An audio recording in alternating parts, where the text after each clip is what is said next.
Bienvenidos a El Solidario Vive la Noticia. Aquí está el nuevo Solidario con todo lo necesario para entender la información y todos los argumentos en voces de los expertos para reforzar tu opinión.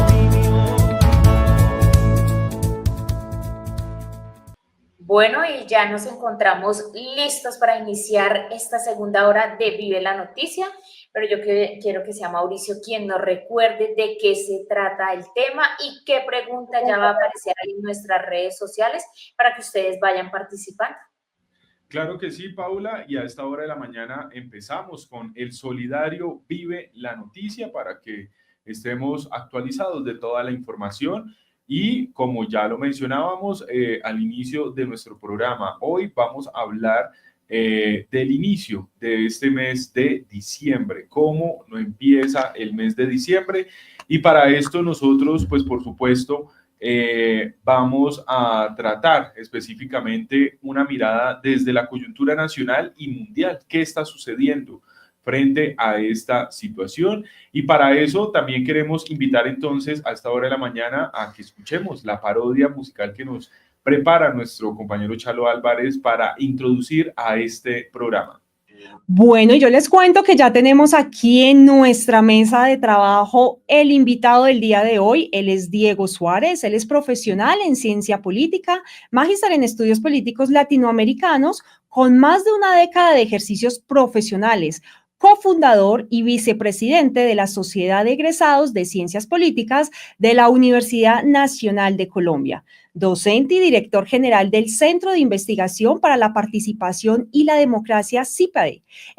Actualmente es docente del distrito. Diego, muy buenos días y gracias por estar aquí en El Solidario. Muy buenos días, Evelyn. Un saludo a Paula y a Mauricio. Muchas gracias por la invitación.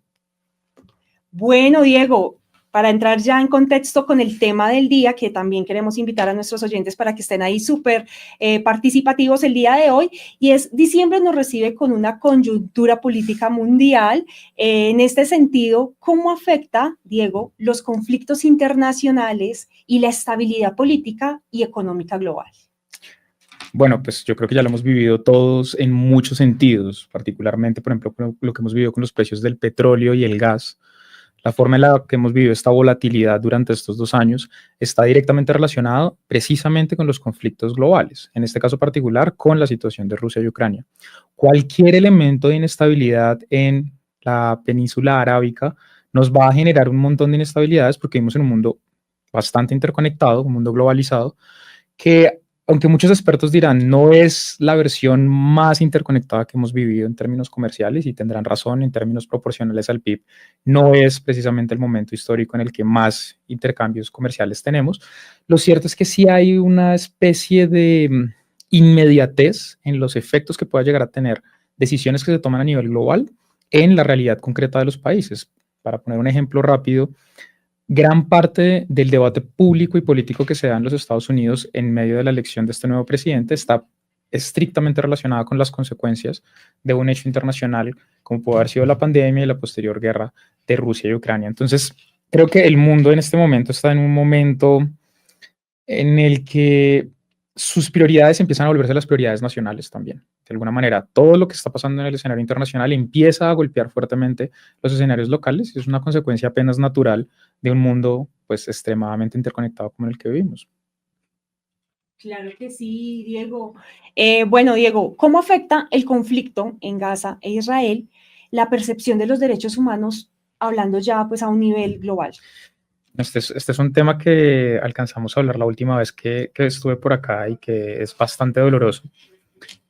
Yo creo que de alguna manera hemos dado pasos hacia atrás en lo que habíamos alcanzado. De alguna manera habíamos hablado en alguna ocasión y es un discurso que mantengo en todos los lugares a los que me invitan y es la Segunda Guerra Mundial y el estándar de los derechos humanos y el derecho internacional humanitario crearon una especie de mínimo moral, es decir, de aquí para atrás no podemos echar, hay un mínimo de cosas que no podemos admitir. Este mínimo moral, no sé cómo llamarlo, barrera última de la condición humana, es una línea que no debes cruzar, exacto. Claramente ha sido trastocada en este momento en Gaza. Y no solamente es grave por el hecho de que se trastoque, sino porque es una guerra que está, no sé cómo, mediatizada, de alguna manera es pública, la vemos todos los días en nuestros televisores y de alguna manera creo que, puede ser romántico lo que voy a decir, pero mina un poco la humanidad de cada uno de nosotros tener que ser expuestos a estas imágenes todos los días. Y yo creo que en ese sentido empezamos a generar una especie de tolerancia inconsciente a la violación de derechos humanos. Entonces, creo que lo grave no es únicamente que haya una transgresión jurídica, que la hay, y que tiene su discusión y que para eso tendrán los abogados y los jueces que llegar a una discusión, sino también por unas consecuencias políticas y morales que nos imponen al resto de la humanidad, que son francamente muy dolorosas. Entonces, creo que en un mundo como el que vivimos, la violación de derechos humanos tiene como consecuencia necesaria la pérdida de humanidad de quienes estamos expuestos a ver ese conflicto. Entonces creo que eso es lo más grave. Creo que si me preguntas cuáles son las consecuencias, probablemente la consecuencia más grave sea esa, sin contar, por supuesto, las consecuencias jurídicas que pues ya tienen su camino. Y hace poco la Fiscalía estaba precisamente llamando y entregando órdenes de captura pues a quienes han violado los derechos humanos. Bueno, aquí nosotros tenemos más preguntas para nuestro invitado, para Diego, pero antes de continuar con las preguntas, con este tema de cómo estamos reviviendo el cierre, yo sí quisiera que nuestros seguidores, las personas que están ahí conectadas, nos dejen un comentario, nos digan ustedes cómo están recibiendo diciembre. No importa, hay muchas cosas positivas también en esta historia, llamémoslo así, pero yo sí quiero también conocer, yo sé que nuestros seguidores y las personas que estamos aquí del equipo de comunicaciones y nuestro invitado, queremos conocer ustedes cómo están recibiendo diciembre, ya sean de pronto cosas por mejorar, cosas negativas o cosas positivas también. Diego, la tregua y el cese al fuego entre Israel y Líbano diríamos que podría servir como modelo en otros conflictos en distintas regiones que viven estas tragedias humanas? Sin lugar a dudas. A ver, yo creo que cualquier tregua, cualquier ejercicio de construcción de paz inevitablemente va a convertirse en un ejemplo para la construcción de paz en otros lugares. Sin embargo, lo que hemos aprendido también en Colombia en nuestro propio proceso de construcción de paz es que cualquier instrumento que uno traiga de afuera tiene que adecuarlo a la realidad en la que uno está. Y seguramente hay unos elementos, yo creo que en este caso seguramente los políticos son los más importantes porque hay una participación muy importante de la comunidad internacional que creo que puede ser muy valiosa para otros ejercicios de construcción de paz. Seguramente ese instrumento será útil en otros escenarios, sin embargo no será el único y será necesario siempre adaptarlo. Eso, yo creo que eso lo aprendimos muy bien en Colombia. Cuando empezamos a buscar modelos para construir paz en Colombia, nos dimos cuenta que hay elementos que son muy útiles, pero que deben ser adaptados. Lo que creo que es rescatable es que cualquier esfuerzo, cualquier acción, cualquier actividad que procure detener una guerra y detener muertes es una acción de la que seguramente tenemos mucho que aprender. Así es, Diego. Nosotros a esta hora de la mañana pues avanzamos precisamente para que se haga un análisis profundo acerca de esta situación internacional. Y es que queremos saber en el contexto mundial cómo perciben otros, pues en la geopolítica internacional y demás, Diego, hagamos un análisis del regreso de Donald Trump a la Casa Blanca, pasando a otro tema, pues porque tenemos muchos temas para abordar y bueno, ¿qué análisis se hace? ¿Por qué se da esta coyuntura y que llevó nuevamente a que Donald Trump regrese a ser el primer mandatario de quizás la principal potencia a nivel mundial? Bueno, ese es un fenómeno bien interesante y las reacciones han sido de todos los calibres. Ahí no hay una única reacción. Creo que una de las primeras cosas que uno tiene que aprender cuando está analizando geopolítica es, tiene que haber una especie de desligamiento intelectual de lo que vamos a considerar la acción propia de los estados en procura de su interés nacional y lo que uno podría considerar moralmente deseable, lo que uno puede decir, lo que está bien. Y una vez uno hace esa separación, empieza también a perder algunos mitos respecto a lo que puede significar una segunda presidencia de Donald Trump. Para nosotros los latinos es particularmente incómodo un personaje como estos por la forma en la que se ha referido a nuestro pueblo, a los pueblos latinoamericanos, que es una forma bastante despectiva, bastante incómoda y bueno, eso de alguna manera yo entiendo que a la mayoría de las personas les resulta demasiado repulsivo. Sin embargo, lo cierto es que cuando él ya fue presidente y tomó las decisiones que tomó y guió a los Estados Unidos de la forma en la que lo hizo, las relaciones no son demasiado distintas a lo que tenemos hoy en día o a lo que fue incluso el gobierno de Barack Obama o lo que fue el gobierno de Biden. Los norteamericanos tienen una cosa, no sé si buena o mala, pero pues es una de sus características y es que su política internacional está relativamente institucionalizada. Entonces, los cambios de gobierno cambian seguramente el estilo, algo en el lenguaje, pero para nosotros particularmente no supone unos cambios excesivamente bruscos. Digamos que viéndolo desde América Latina, eso sería como lo que puedo decir. ¿Dónde sí está el riesgo? En que teniendo a Claudia Sheinbaum en México, teniendo a Lula en Brasil, a Gustavo Petro en Colombia, pues claramente hay unas distancias ideológicas bastante grandes con el presidente electo de los Estados Unidos. Y ahí hay una brecha que puede generar eventuales tensiones. Ya empezamos un poquito con lo de la llamada de Sheinbaum y AMLO y que sí dijo y que sí no dijo y bueno. Y esas tensiones eventualmente pueden generar problemas porque para la región Estados Unidos sigue siendo el principal socioeconómico más importante. Tal vez en lo político las cosas puedan moverse un poquito más, pero en lo económico somos muy dependientes y muy sensibles a lo que hagan los norteamericanos. Entonces, creo que para nosotros es un momento de mucha cautela. Como latinoamericanos, creo que tenemos que asumir la presidencia de Donald Trump con mucha cautela y ser muy inteligentes a la hora de cómo nos vamos a relacionar con el presidente que inevitablemente va a ser presidente de los Estados Unidos durante 4 años y tenemos que construir una relación medianamente productiva para ambas partes.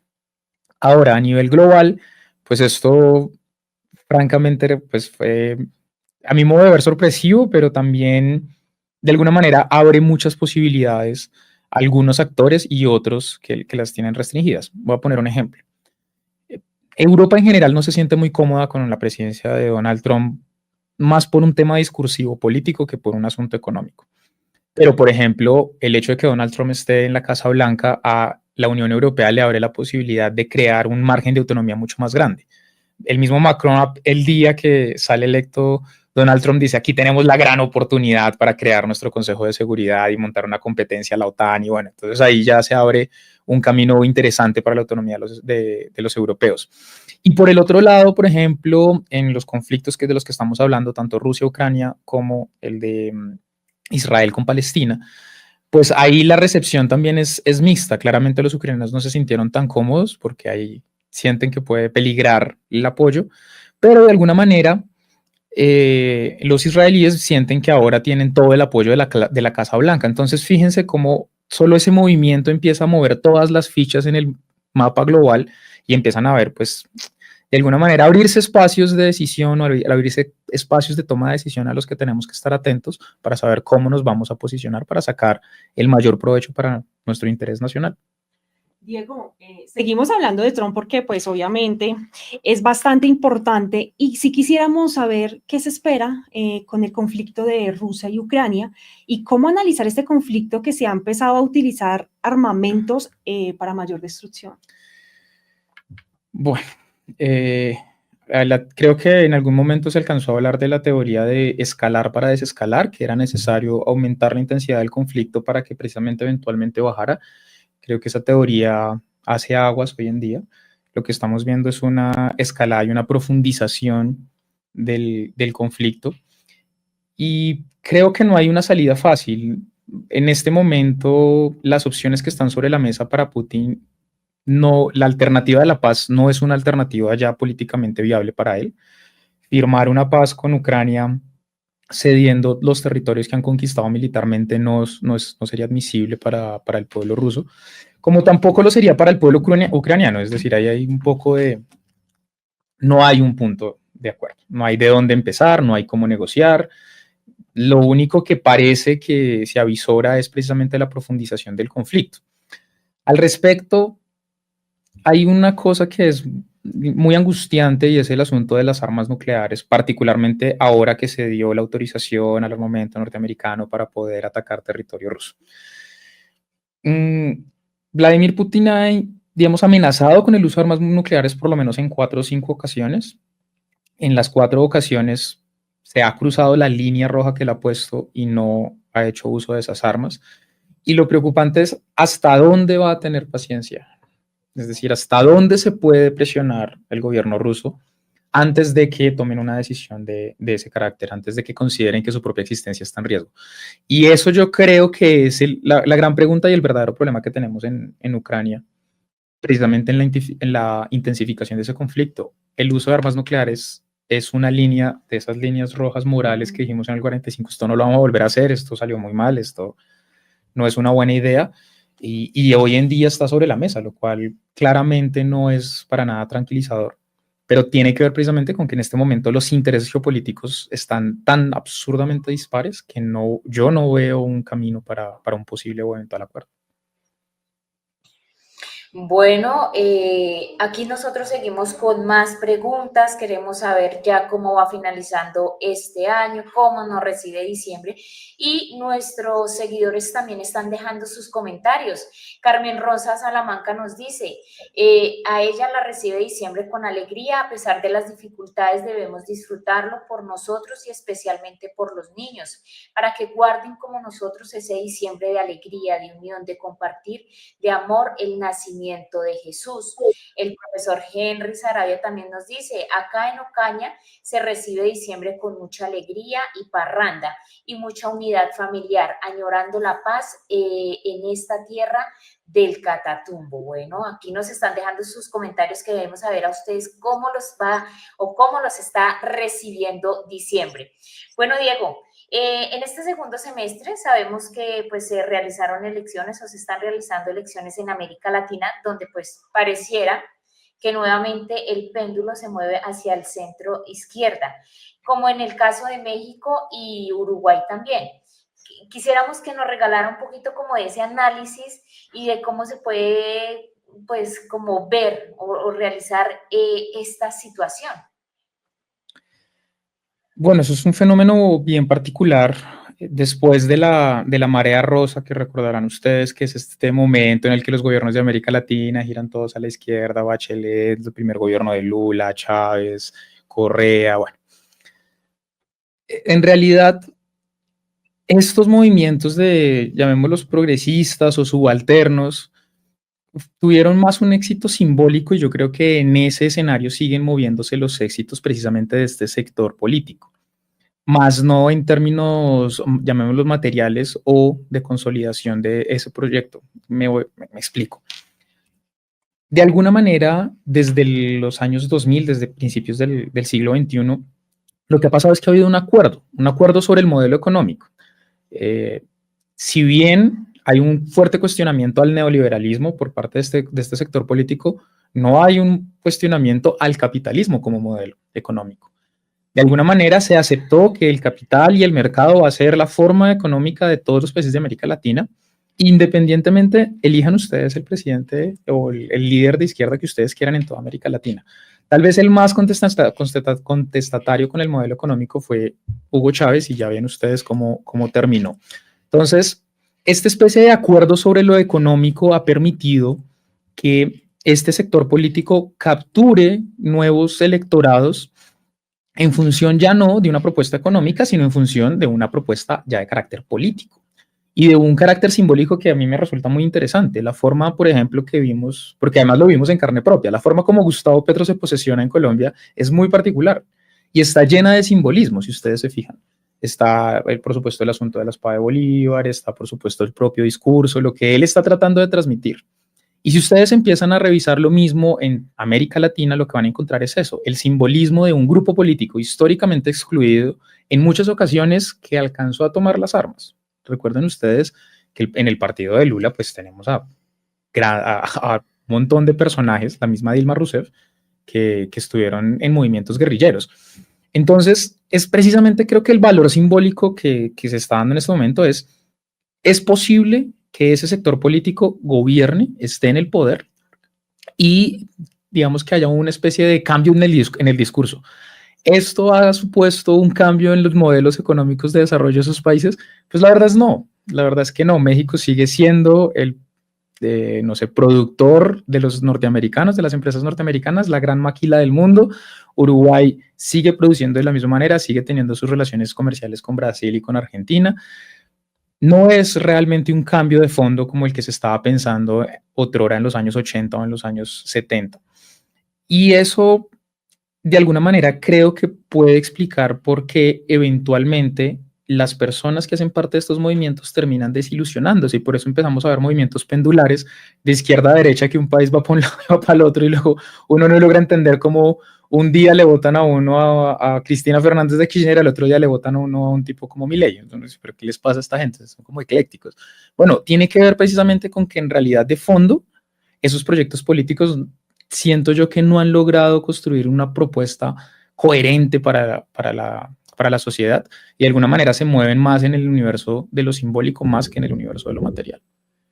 Diego, quisiéramos también, pues para ir concluyendo este capítulo internacional, por algo que nos toca necesariamente, y es sobre la situación de nuestro país vecino, y es que el próximo mes de enero está la posesión, en teoría, del presidente Nicolás Maduro, y le han hecho una invitación a Colombia particularmente, pero pues la respuesta del gobierno colombiano es que hasta que no se conozcan las actas, pues realmente no se va a reconocer. ¿Qué se puede esperar? Porque esta situación, pues, si bien es cierto, nos recibe diciembre con esto, pero además es lo que vamos a vivir en 2025, esas relaciones con Venezuela. ¿Qué podemos hacer de ese análisis, Diego? Bueno, yo creo que también lo alcanzamos a hablar aquí hace un par de años, y es que esto es una crónica de una muerte anunciada. Esto ya lo vimos, ya se aprendió, ya pasó y otra vez vuelve a pasar. Francamente, yo no logro entender cómo en el sistema internacional no se ha logrado entender las consecuencias de las acciones públicas que se toman, y de alguna manera hay que vivir con las consecuencias de las decisiones que uno toma. Desde el principio se ha dicho que la única forma de proteger un proceso electoral es acompañarlo, no denunciarlo.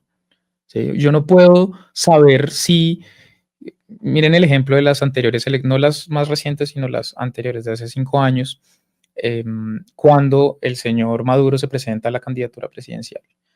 En ese momento, el gobierno colombiano, en lugar de acompañar el proceso electoral, de ir a decir, venga, yo voy a ir a revisar, voy a mandar al Consejo Nacional Electoral, a nuestros propios jurados, a nuestros propios jueces, que acompañen al pueblo venezolano en su proceso de elección para saber si eventualmente hay fraude o no, la decisión que se tomó es, previo al proceso electoral, denunciarlo, decir, no, eso es un fraude, previamente, o sea, sin ni siquiera ver qué era lo que iban a hacer, no, ya hubo un fraude.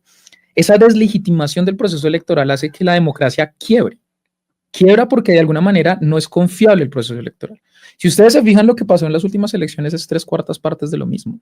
Nosotros tuvimos la oportunidad porque el gobierno de Venezuela abrió las puertas.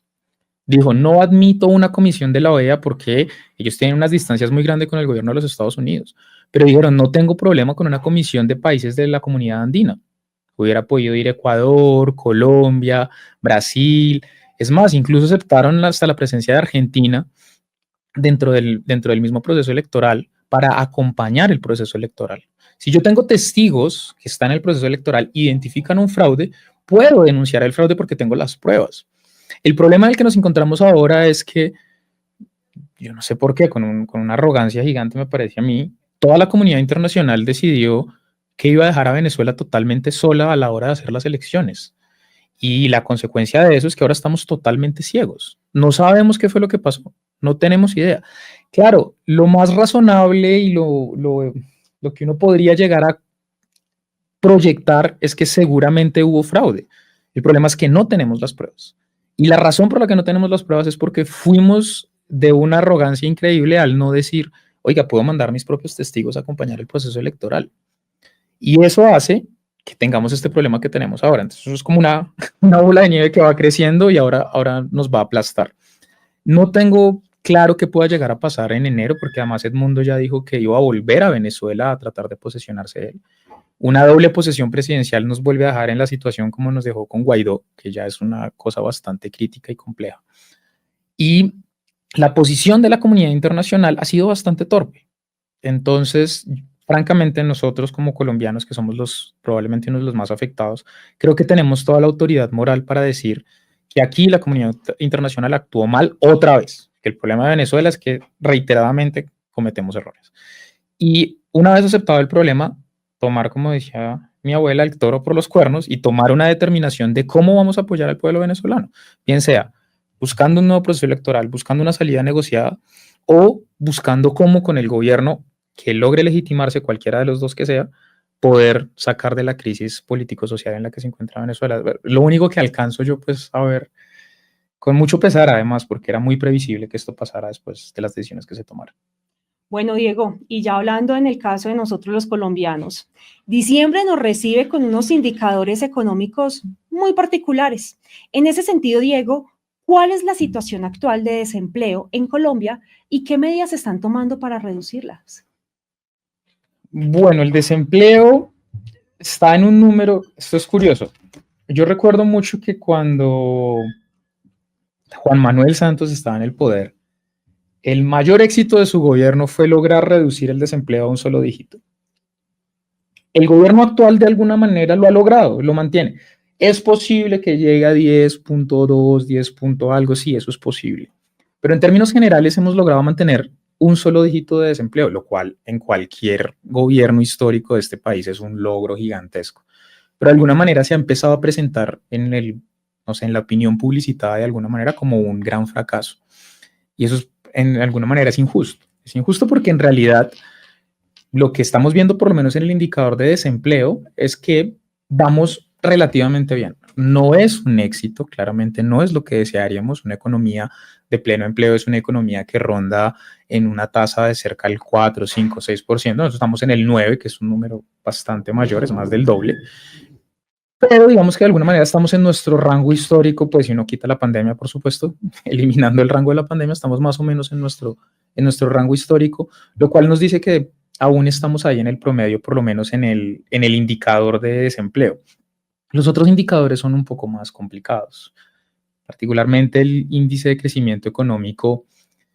Es difícil porque estamos esperando un crecimiento del 1, del 2%, del 1 algo, que considerando la región y las circunstancias no está mal, pero pues no es el deseado. El deseado es una cosa que esté por encima del 2, 3%. Entonces creo que nos afecta más en el indicador de crecimiento económico el desempeño del gobierno que en el de desempleo, que creo que aunque podría hacerlo bastante mejor, pues no lo está haciendo del todo mal. Bueno, ya está Paula, que también tiene más preguntitas, Paula. Así es, Evelyn. Bueno, nuestros seguidores también siguen dejando sus comentarios y yo quisiera preguntarle a Diego, bueno, algo que me causa también como mucha curiosidad, Diego, es ¿qué influencia tiene la seguridad en la confianza de los inversionistas en nuestro país? Porque eso también es un punto, digámoslo, como delicado y al que hay que ponerle la lupa. ¿Cómo influiría eso, Diego? Pues bastante, entre otras cosas porque no hay solamente un único nivel de seguridad.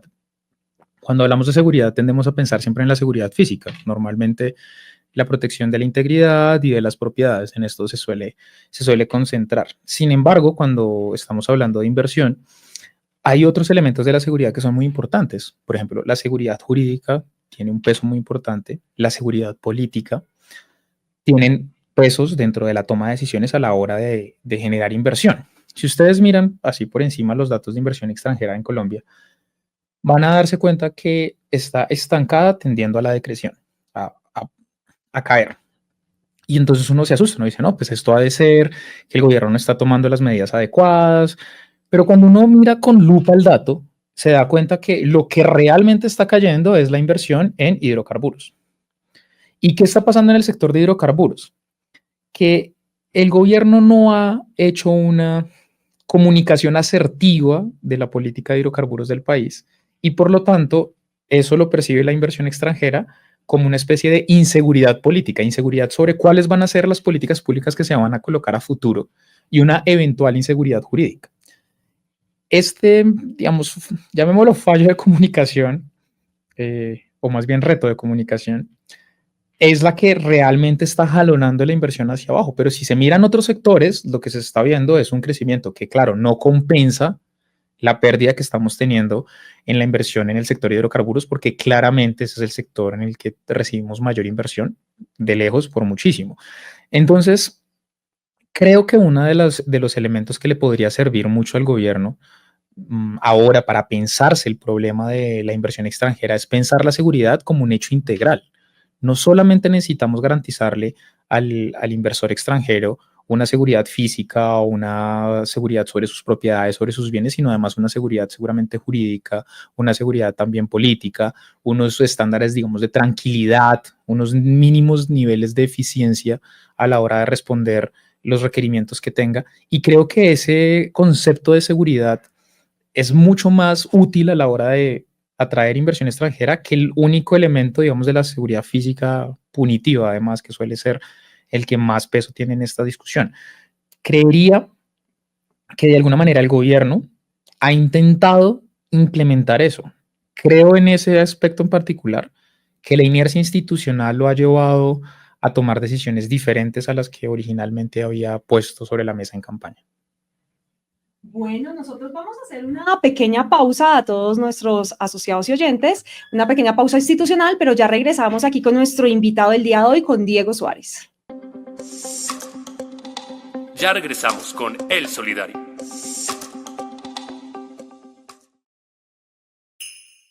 Inicia la entrega del incentivo navideño del Grupo Éxito. A partir del 1 de noviembre, acércate a cualquiera de los almacenes y reclama tu bono. Los invito a que me acompañen a ver el proceso para reclamar nuestra tarjeta regalo.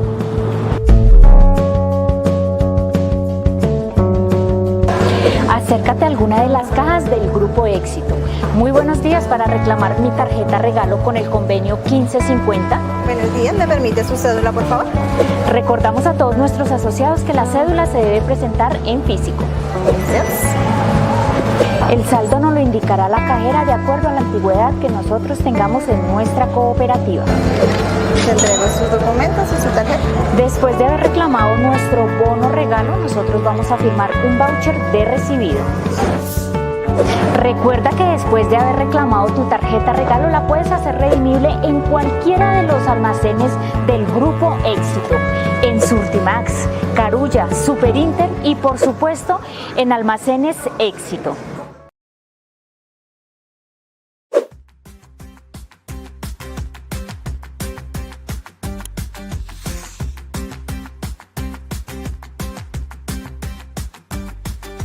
¿Cómo puedo realizar mis pagos por PSE?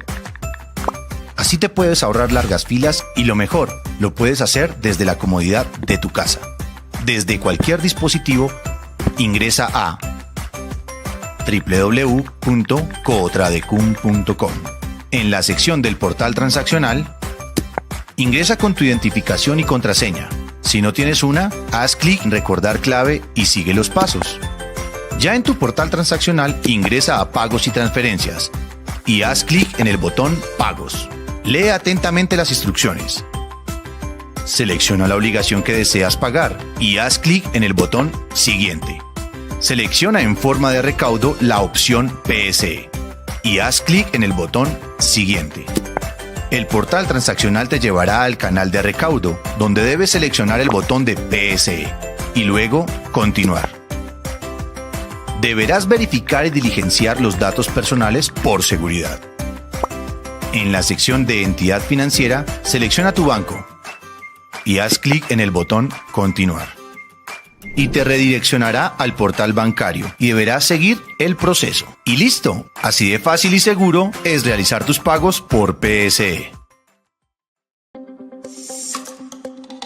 Ya regresamos con El Solidario.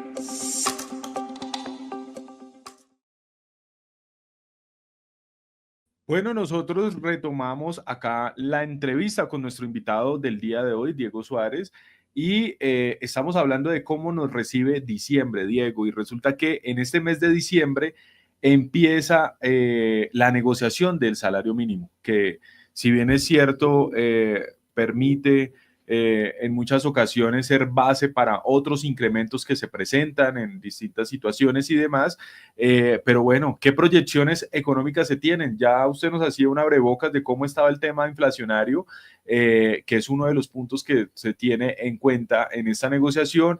Se han presentado algunas declaraciones por parte del ministro de Hacienda, también hay respuesta de las centrales obreras. ¿Qué se puede prever en este tema de la discusión del salario mínimo para el año 2025, Diego?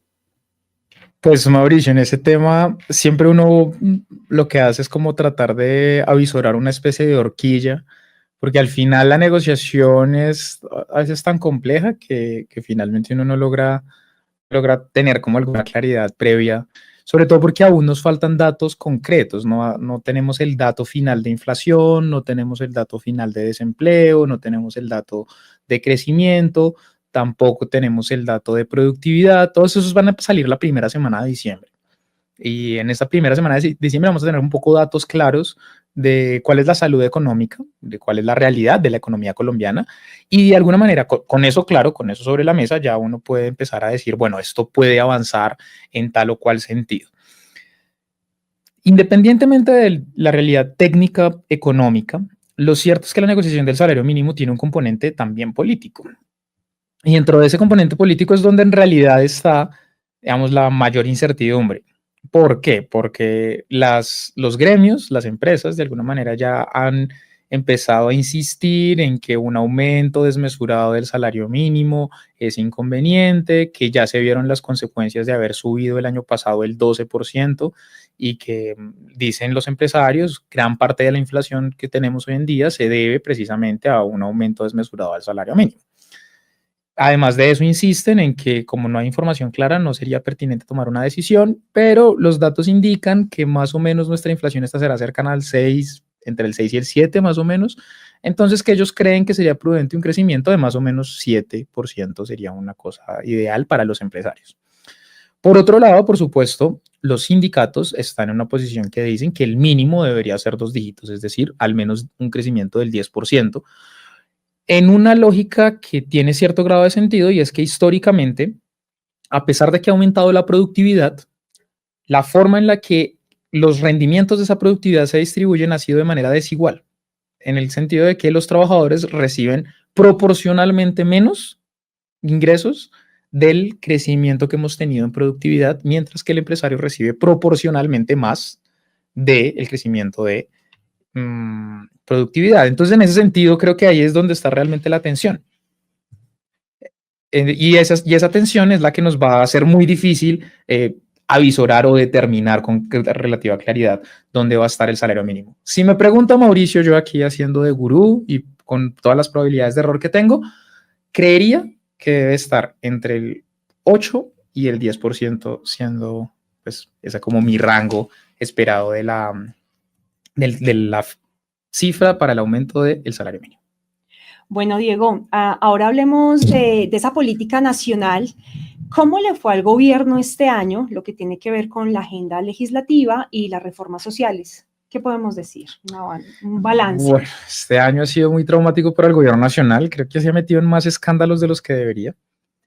Un golpe muy, muy fuerte fue lo que pasó con la reforma a la salud. Eso creo que no se esperaba, no estaba en los cálculos políticos. Han habido leyes concretas en las que el gobierno ha tratado de sacar y su relación con el Congreso se ha hecho muy compleja, muy dura, muy traumática en realidad. Y eso no es bueno para el gobierno, entre otras cosas porque se ha enfocado demasiado en esa relación. El gobierno nacional tiene un montón de instrumentos y herramientas que le permitirían gobernar a través de otros mecanismos. Me explico. Usted puede sacar decretos, puede sacar reglamentaciones, puede de alguna manera, dentro del rubro, redireccionar la forma en la que se invierte y sobre todo, y una cosa que me parece muy importante, ejecutar. La forma en la que usted ejecuta, en la que usted prioriza la ejecución, le permitirá de alguna manera gobernar o alcanzar los objetivos que usted tiene sobre la mesa. Sin embargo, el problema que tenemos con el gobierno nacional es que está tan metido en su discusión con el Congreso que se desgasta demasiado en esa discusión. Tiene a los ministros todo el tiempo en el Congreso, en su discusión legislativa, que si pasa, que si no pasa la ley, que si pasa la reforma. aquí para hablar algo que nos afecta directamente a nosotros, la ley estatutaria fue un desgaste innecesario porque al final con los micos que le metieron era absolutamente inviable. Entonces, de alguna manera, lo que a mí me cuestiona un poco de este año de gobierno es que siento que el gobierno está más preocupado por la legislación que por la ejecución. Y en efecto es un gobierno ejecutivo, hay que ejecutar. Y ese es un elemento en el que creo este año le ha dolido. Si bien la ejecución este año, la ejecución presupuestal ha sido un poco más alta que la del año pasado, lo cierto es que no está al nivel que se espera.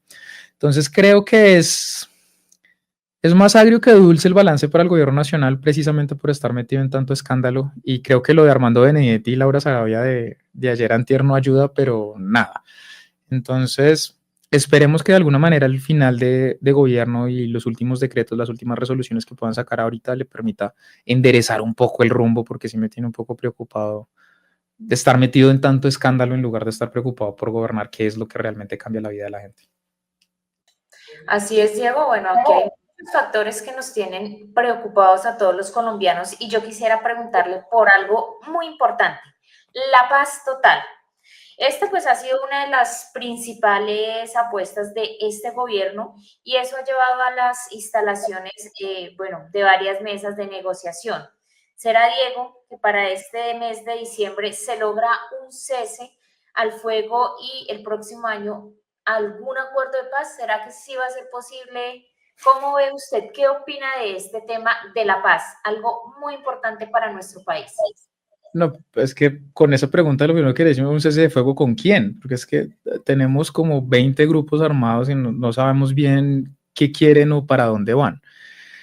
Esto de alguna manera era relativamente previsible después del acuerdo de paz. Los grupos armados después de que se desmovilizan y retoman las armas, cuando retoman las armas tienden a una especie de degradación, no solamente ideológica, sino también organizacional. De alguna manera no logran establecer jerarquías claras, no logran tener unos objetivos políticos y estratégicos claros. Y cuando uno tiene un adversario o un enemigo que no sabe para dónde va o qué es lo que quiere, pues uno no puede negociar con él. ¿Qué le negocio? O sea, ¿qué le ofrezco a alguien que no sabe qué quiere? Y yo creo que esa es un poco la realidad compleja a la que se enfrenta el proceso de la paz total. Por supuesto, aquí excluyo la discusión del ELN, que es una discusión mucho más compleja, una discusión en la que el propio ELN ya ha dicho que no cree posible la construcción de un acuerdo de paz con el actual gobierno, lo cual a mi modo de ver es francamente decepcionante, pero pues es la posición de ellos. Y creo que el gobierno nacional ha sido excesivamente generoso con todos los grupos armados en tratar de darles una salida digna a la situación jurídico-militar en la que se encuentran. Es decir, darles una salida en la que probablemente tengan rebajas de pena, no tengan que acogerse a justicia ordinaria, que tengan otras alternativas. Y lo ha hecho con todos. Desde el principio, la mayoría de los analistas han dicho, no es buena idea tratar de hacer lo mismo con todos al mismo tiempo, porque son características diferentes. Pero bueno, esa fue la decisión que tomó el gobierno nacional. De alguna manera está respaldada en una posición política que yo valoro mucho y es, podemos avanzar mucho más en la construcción de paz a través del diálogo que a través de la violencia. Yo creo que esa posición política es válida. Sin embargo, la forma en la que se ejecutó, pues no está dando los resultados que esperamos. En realidad, las mesas están en su gran mayoría estancadas, los mecanismos de acogimiento a la justicia parecen no ser suficientes y yo no veo mucho que en este diciembre podamos tener una salida negociada a alguno de los muchos conflictos que tenemos abiertos. Y por supuesto es una noticia muy dolorosa porque para todos los colombianos es bastante doloroso permanecer en esta situación, pero en realidad no veo cómo las cosas puedan de alguna manera cambiar en otro sentido. Diego, a esta hora de la mañana, hay otro tema que llama la atención y que pues preocupa en distintas regiones del país. Y es lo que tiene que ver precisamente con esa ola de inundaciones que se presentaron, particularmente en el departamento del Chocó y en el departamento de La Guajira. Esto sumado también a toda una crisis, si se quiere, en los servicios públicos del tema del agua y luz. ¿Cómo debe afrontar el gobierno nacional, pero también las administraciones locales esta situación? Que a propósito, pues es de las cosas que nos está recibiendo diciembre también con este panorama. Bueno, eso es probablemente el reto concreto más complejo que yo imagino para un gobierno, porque la mayoría de cosas que se pueden hacer tienen efecto a largo y mediano plazo. O sea, resolver la crisis inmediatamente es realmente una cosa que las estrategias y los mecanismos son muy limitados. Por más hábil que sea el gobernante ante una inundación, pues es inevitable que las cosas se inunden. De alguna manera es lo que quiero transmitir. No es mucho lo que se puede hacer. Lo que se habría podido hacer es lo que se pudo haber hecho antes. Haber colocado los jarillones, haber hecho las adecuaciones necesarias, todo ese tipo de cosas son las que habrían podido resolver y evitar el problema hoy en día. Es lo que pasa, por ejemplo, en el caso del agua en Bogotá. La administración anterior ha dicho en varias ocasiones que tenían que haberse hecho unas obras, las obras no se hicieron, como las obras no se hicieron, pues las consecuencias son las que tenemos hoy en día. Y el gobierno actual no tiene más herramienta más que el razonamiento, que es como la herramienta última que le queda a un gobernante ante una situación de servicios públicos como la que afrontamos en el país. Entonces, creo que lo que hay que exigirle a nuestros gobernantes es humanidad a la hora de tratar de resolver las crisis, de atenderlas más que de resolverlas, atender las crisis con la mayor humanidad posible, es decir, con la mayor celeridad posible y atendiendo las urgencias de los seres humanos que están en riesgo, pero al mismo tiempo exigirle a los gobiernos que hay que tomar unas medidas preventivas, que esto nos pasa cada 10 años, entonces cada 10 años que tenemos una inundación, entonces le metemos un montón de plata a la unidad de gestión del riesgo, pero como en 1 año o 2 años no hubo sequía, entonces se le quita todos los recursos de la unidad de gestión del riesgo y otra vez, entonces no hay mantenimiento, otra vez los ríos tienen problemas. Entonces, creo que como país tenemos que entender que las situaciones ecosistémicas en las que nos encontramos son difíciles. Son difíciles porque estamos en medio de un cambio climático, son difíciles porque estamos en medio de unas decisiones de nuestro estilo de vida que afectan directamente a la naturaleza. Y esa situación hace que la naturaleza sea inestable. Y si nosotros no tomamos medidas a largo plazo para tratar de protegernos, lo que vamos a hacer es colocar en riesgo nuestras vidas, que es en efecto lo que está pasando. Entonces yo creo que necesitamos buscar la forma de atender para salvar la mayor cantidad de vidas posibles y darle un trato digno a las personas, pero también miremos cómo podemos a mediano plazo tratar de generar soluciones un poco más complejas. Eso para hablar de las inundaciones y las situaciones, digamos, más concretas. Sobre los otros servicios públicos hay situaciones que se salen un poco de las manos, por ejemplo lo del gas. Es que si hay una crisis internacional de gas y no hay gas en todo el mundo, pues toca mirar uno cómo se ajusta porque tampoco hay mucho margen de maniobra. Seguramente aumentar la producción nacional es una solución, pero eso no va a pasar hasta dentro de 6 meses, 1 año. Lo mismo con la gasolina, o si hay una crisis de petróleo mundial, pues hay que aumentar la producción, pero eso va a tomar tiempo y además va en contra del modelo económico que está tratando de imponer el gobierno nacional. Entonces, ¿a qué voy? A que son decisiones difíciles, son decisiones complejas, pero que tenemos que tomar no como gobierno, sino como sociedad. Esto tiene que ser una política de Estado y tiene que ser una cosa que se sostenga en el tiempo. No puede ser que en este gobierno se tomen unas medidas para mitigar y para garantizar los servicios públicos, 2 gobiernos después se retiren y 4 gobiernos después estemos otra vez en otra crisis igual. Bueno, Diego, por aquí nuestros oyentes dejan saluditos y mensajes y por acá está Carmen Rosa Salamanca que dice: Diego, excelente su información, gracias, eres una persona muy joven, pero bastante eficiente en conocimiento y análisis. Por favor, que me hacen, muchísimas gracias. Bueno, ahí están los comentarios de nuestros oyentes, pero bueno, Diego, ya estamos cerrando el año y quiero que nos hagas como un balance, obviamente, perspectiva tuya sobre cómo le fue al gobierno en Colombia de una escala del 1 al 5. Caray, es que yo tengo un problema de formación y es el siguiente. Yo soy politólogo y eso hace que uno le dé mayor peso a la política que a los otros indicadores. Eso es un poco injusto con el gobierno. Entonces, habiendo dicho eso, que para mí es mucho más importante lo político que las otras dimensiones, que seguramente para otras personas son igualmente importantes, desde mi perspectiva yo le voy a dar un 2.5, porque es que sí has tenido unas salidas públicas que a mí francamente me han sorprendido de lo regulares que han sido.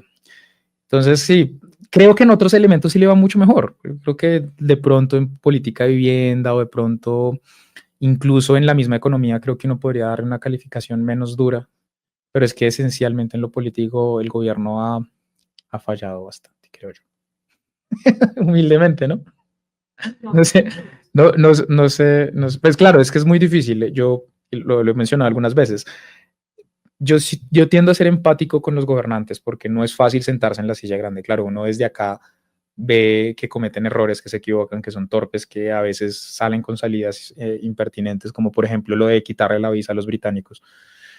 Que uno dice, al fin y al cabo, eso probablemente no haga parte de una negociación seria con el gobierno de Reino Unido. Pero lo cierto es que cuando uno se sienta en esa silla, la cosa es bastante más compleja porque la toma de decisiones es difícil. Por eso no le pongo una calificación menor. Creo que considerando que uno tiene que ser empático con los gobernantes también, pues creo que un 2.5 está bien. Está bien, sí, pues, ¿qué hacemos? Es lo que hay. Perfecto. Bueno, Paula tiene otra pregunta que nos concierne también ya un poco más a nivel local. ¿Qué pregunta es, Paula? Así es, Mauricio. Bueno, para todos nuestros seguidores, para nuestro invitado, conforme se va acabando el año, este programa también se nos va terminando por el día de hoy, pero no nos podemos ir sin antes preguntarle a Diego. Diego, pues gran parte aquí de nuestros seguidores, de nuestra audiencia, están o residen aquí en Bogotá. Yo sí quiero que también hagamos un pequeño balance de este gobierno distrital, porque como a veces decimos nosotros los colombianos, ¿no? Ni suena ni truena. En esa escala que nuestra compañera Evelyn califica o nos pide calificar al gobierno, también ¿cómo calificaríamos este mandato distrital, Diego? Bueno, yo tengo que hacer una pequeña distinción porque soy funcionario público, así que en estricto sentido soy empleado de la alcaldía. Entonces, claro, tengo que despojarme un poco de esa posición, de ese rol, y aquí hablar como ciudadano y no como funcionario público. Entonces, como ciudadano, yo siento que la alcaldía de Bogotá ha logrado históricamente construir unas instituciones muy sólidas, unas instituciones que han incorporado dentro de su propia operación el enfoque de derechos. Que uno puede ser crítico con él o lo que uno quiera, pero de alguna manera esa internalización del enfoque de derechos hace que hayan unas inercias institucionales que se preocupan por la garantía de unos derechos mínimos. Sin embargo, lo que yo he visto en esta y parte de la anterior administración es que esa inercia institucional no está respaldada políticamente por el liderazgo del gobierno distrital.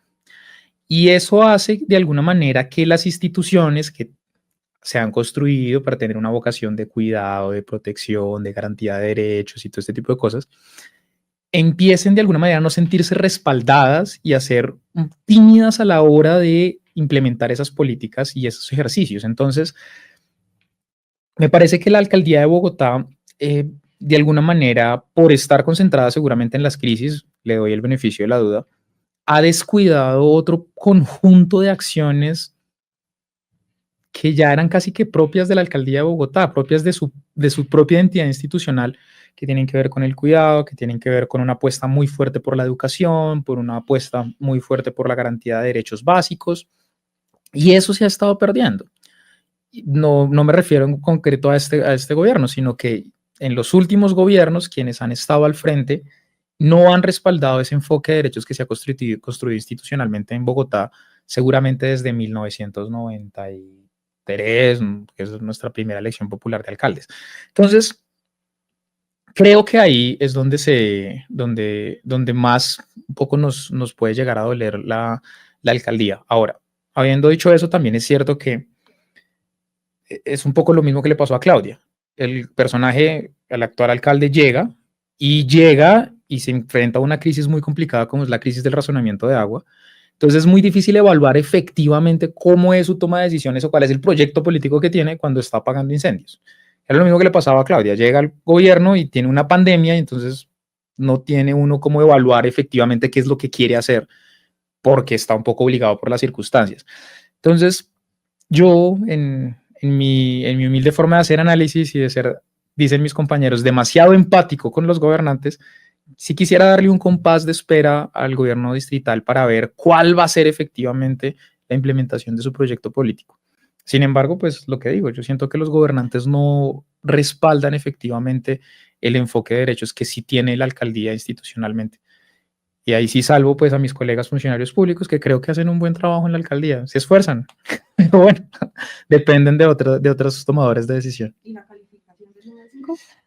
Uy, esa sí me parece complicadísima, porque si uso la misma escala que usé para el gobierno nacional, seguramente sería un 2, o un 1, porque políticamente hablando siento que la alcaldía ha sido relativamente torpe a la hora de comunicar su proyecto político. Entonces, para ser igual de empático, vamos a ponerle un 2. Ay, mamá. No, sin querer decir que en otros aspectos seguramente le irá muy bien. Claro que sí. Bueno, Diego, muchísimas gracias por habernos acompañado en esta emisión del Solidario. Nosotros vamos llegando ya al final y usted sabe, pues, que las puertas de esta casa siempre están abiertas para recibirlo. ¿Cuál es ese mensaje entonces para nuestra audiencia que empieza a recibir diciembre? ¿Cómo recibir ese diciembre a manera de mensaje, Diego? Bueno, yo creo que hay que recibirlo con mucha calma, mucha tranquilidad, recordarles a todos lo que he dicho aquí en muchas ocasiones: hablen de política, la política es importante en la mesa, hay que volver a llevar la política a la mesa de la casa, pero no los puños. La política no tiene nada que ver con pelear, no tiene nada que ver con insultar al otro, y a mí me parece que una de las cosas bonitas que he podido ver recientemente en el cambio político que hemos tenido como país es que cada vez podemos hablar de política y de proyectos políticos diferentes sin necesidad de llegar a la violencia. Creo que el día que logremos hacer eso, definitivamente vamos a acabar probablemente la guerra y el conflicto que nos agobia hace más de 50 años. Entonces creo que la invitación ahora, precisamente que estamos en diciembre, es discutamos de qué no estamos de acuerdo. Si a mí me parece que se tiene que invertir más en esto o en aquello, sí, debatamos, tengamos un debate tranquilo, también sensato, ¿no? En la mesa no somos los tomadores de decisión. A veces uno piensa que es que uno es el presidente, entonces se agarra con el papá o con el hermano porque, pues lamento, no todos somos el presidente de la República, no tiene ningún sentido pelear con el hermano, ninguno de los dos está tomando la decisión efectivamente. Entonces, creo que la invitación es esa: volvamos a hablar de política, pero volvamos a hablar desde el amor, desde el deseo sensato que tenemos todos de que este sea un mejor país, de que todos podamos vivir mejor, y no desde la violencia. Quisiera que eso fuera como el mensaje para diciembre, para que tengamos un lindo diciembre. Perfecto, Diego, muchísimas gracias por habernos acompañado, y bueno, es así como nosotros vamos llegando a el final de esta emisión. Paula, Evelyn, también entonces para que nos despidamos y por supuesto que Paula pueda seguir en su cumpleaños el día de hoy. Así es, Mauricio. Muchas gracias a todos nuestros asociados y oyentes que estuvieron hoy aquí muy pendiente del Solidario. Invitarlos para que recuerden que el próximo sábado tenemos una cita de 9 a 11 de la mañana. Venimos con un tema muy especial para que estén ahí súper conectados, y a nuestra compañera Paula desearle lo mejor. Un abrazo muy grande desde aquí. Paula, que me la consientan mucho. Un abracito.